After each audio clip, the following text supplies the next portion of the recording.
love to do is to have the Freedom Riders share anecdotes of this incredible journey that started 20 years ago, and we are already making plans for the next 20 years, for the teachers, for the students. Each and every one of the Freedom Riders are going to be standing on stage on Saturday night welcoming these educators from across the globe, sharing our story. They're going to be standing in the Capitol. They'll be standing in the Library of Congress. And each and every time they have the opportunity to pick up a microphone, they're going to be telling stories of your son. They're going to be telling stories of kids with learning disabilities, kids who are struggling to find their place in our classrooms and in our schools. So what I would like to do is I would like to call certain students throughout this next few moments doing a Q&A to have them share something that they'd like to pay forward in the halls of DC. I'd like to start with Sue Ellen, because if you've seen the documentary, as you just said, she has about 100 different hairstyles. Sometimes short, sometimes long. There's one time where there's a fan blowing, her hair is going everywhere. But Sue Ellen is woven throughout this documentary. And one of the things I asked her to share in DC is on our Civil Rights Day. And Sue Ellen shared in the documentary that she had dyslexia. So one of the things that she's going to be talking about in the halls of Congress is about parity for kids that don't read the same, don't process the same. And she wants our nation's leaders to realize there is no one size fits all. So I'd like Sue Ellen to share a little bit of an anecdote about what she plans to tell our nation's leaders about each and every one of those kids who have a learning disability.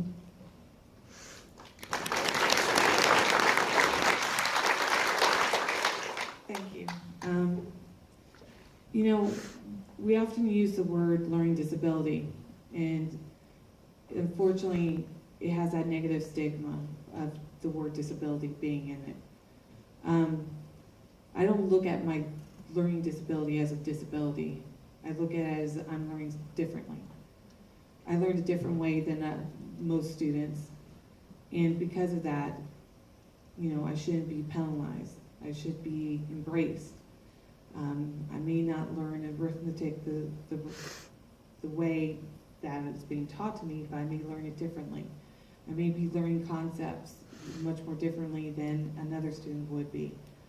I think we need to start looking at students as not just one size fits all. We need to be looking at students as individuals and catering to them. They have their different abilities, whether it's photographic memory, whether it's being able to learn auditorially.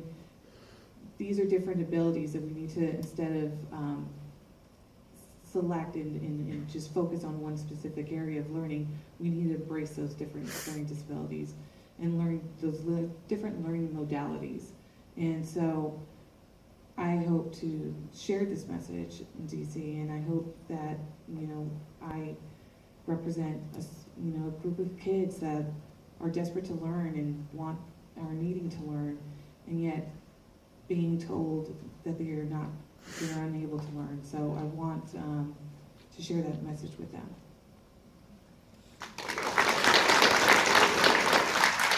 Just to kind of brag, as a proud mom, Sue Ellen entered my class with under a 1.0. Once she discovered that she had a learning disability, it wasn't until she was in high school that we discovered she had dyslexia. She graduated with a perfect 4.0 and went on to college. She's now thinking about a graduate school. She wants to go possibly to Wharton Business School. And the irony with her dyslexia is sometimes she inverts numbers and words. She takes care of all of our finances. So sometimes it's very creative. It's a creative donation. So if you were to give like a $10 donation, it may be $1 million at the end of tonight.